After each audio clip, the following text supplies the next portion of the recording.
Fancy some fish? Well, you might have to opt for some scallops from Scotland or Alaskan crabs, because currently in Australia most of the seafood that hits the dinner plate comes from overseas. And one expert is warning that without more investment in aquaculture, Australia's food security could be at risk. It's a gourmet tour of the world, showcasing many products that can't be found in local waters. If there's something that is Australian that we can get, we prefer to go that way. 3/4 of Australia's seafood is imported, but given a choice, it seems most shoppers prefer to buy local. If it's imported, it's got to have been on a plane or, and so therefore it's not going to be a fresh.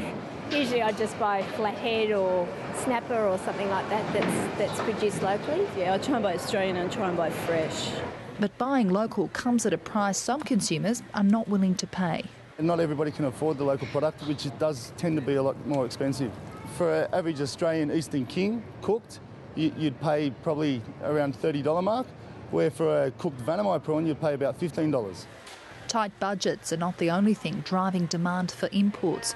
Australia doesn't produce enough fish to feed the nation. Even New Zealand harvests twice as much.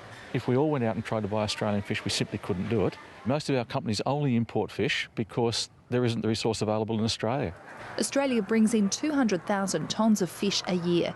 That figure's expected to more than double by 2020 and hit the 1 million tonne mark by 2030. And with more hungry mouths to feed in China and India, aquaculture could be the answer.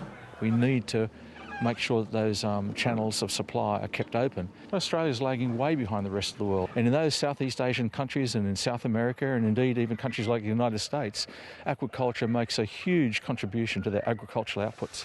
The Seafood Importers Association says Australia should adopt a homegrown approach, building more fish farms to boost supply and bolster the nation's food security. Nicole Chettle, ABC News.